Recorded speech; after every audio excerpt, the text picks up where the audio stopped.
Assalamualaikum warahmatullahi wabarakatuh. Saya Emil Maulana dengan NIM 2025 024007. Kali ini saya akan membahas UAS termodinamika di dalam PBT. Dan di PBT tersebut terdapat kasus-kasus atau soal-soal. Lalu saya jadikan satu PBT.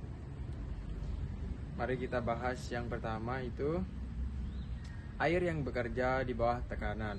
Dalam proses adiabatik tidak ada panas yang bertukar dengan lingkungan. Perubahan energi dalam hanya terjadi akibat kompresi atau ekspansi seiring perubahan kedalaman.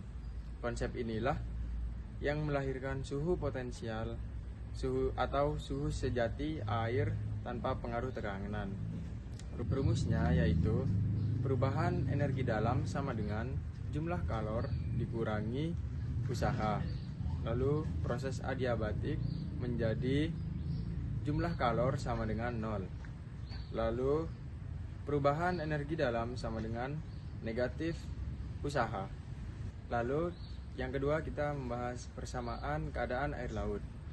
Equation of state menetapkan bahwa densitas air laut adalah fungsi dari salinitas, suhu, dan tekanan.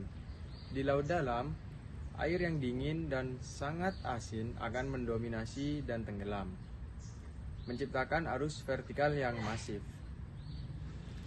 Suhu dingin plus salinitas tinggi itu lebih kita proyeksikan seperti timbangan, itu lebih berat karena memiliki densitas yang tinggi dibandingkan suhu hangat ditambah salinitas rendah, itu mengapung atau densitasnya rendah.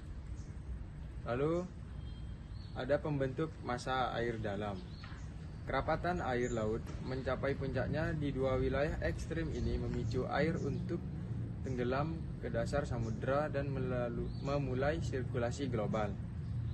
Nah, North Atlantic Deep Water itu katalis, yaitu penguapan intensif, dan mekanismenya salinitas meningkat tajam akibat kehilangan air tawar menyebabkan densitas naik dan air tenggelam.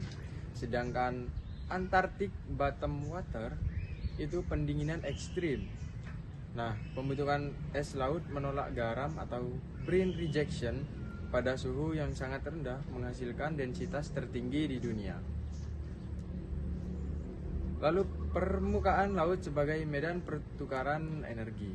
Melalui proses penguapan, laut menyerap energi matahari dan melepaskannya kembali ke atmosfer sebagai panas laten tanpa mengubah suhu secara langsung. Laut kehilangan panas, sementara atmosfer mendapat bahan bakar. Nah, di gambar tersebut, radiasi matahari yaitu pemanasan permukaan, dan penguapan menarik panas dari laut, memindahkannya ke atmosfer sebagai sumber energi utama cuaca. Pemanasan menciptakan penghalang pencampuran vertikal. Ketika radiasi matahari memanaskan mixed layer, perbedaan kerapalan dengan air dalam menjadi sangat tajam. Stratifikasi ini bertindak seperti tutup yang mengunci sirkulasi nutrisi dan suhu antara permukaan dan kedalaman. Stratifikasi kuat termocline yaitu mixed layer dan air dalam. Mixed layer, energi radiasi masuk, densitas turun, air menjadi hangat dan ringan. Sedangkan air dalam, pencampuran vertikal terhenti, stabilitas kolam air sangat tinggi, suhu dingin konstan. Lalu kita akan membahas sirkulasi termohalin. Perbedaan densitas menggerakkan sirkulasi raksasa. Air hangat dari ekuator mengalir ke kutub, mendingin, tenggelam, lalu merambat di dasar laut sebelum akhirnya kembali naik atau terjadinya upwelling. Proses ini mendistribusikan panas bumi. Lalu kita akan membahas sabuk konveyor terhadap pemanasan global. Jika es daratan mencair secara masif, masuknya air tawar akan merusak keseimbangan densitas. Tanpa proses tenggelamnya air di lintang tinggi, seluruh mesin iklim global terancam berhenti, mendisrupsi cuaca regional secara drastis. Nah, itu prosesnya.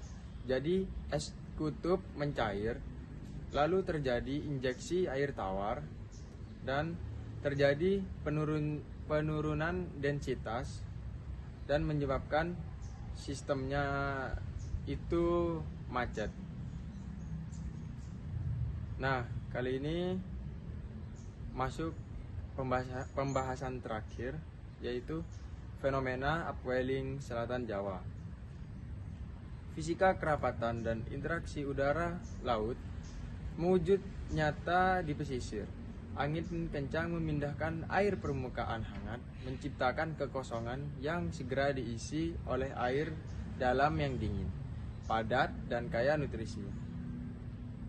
Jadi di situ angin timuran mendorong air permukaan atau yang disebut dengan Ekman transport.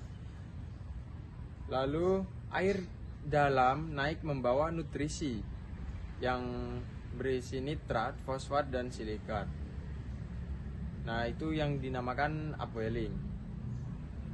Dampak iklim atau El Nino dan La Nina di Jawa. El Nino dan IOD positif itu angin timurannya sangat kuat, suhu permukaannya menurun drastis atau air dingin naik, kondisi lautnya upwelling yang masif, nutrisi melimpah, dan dampaknya produktivitas primer dan panen ikan melonjak tinggi.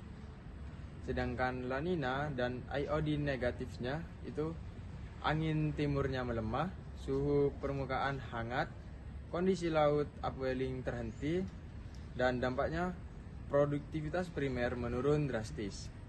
Dari persamaan tersebut, lautan tidak mengenal batas antara fisika teoritis dan biologi praktis. Hukum termodinamika pada tingkat molekuler adalah mesin penggerak yang sama yang menentukan kelimpahan tangkapan nelayan di pesisir.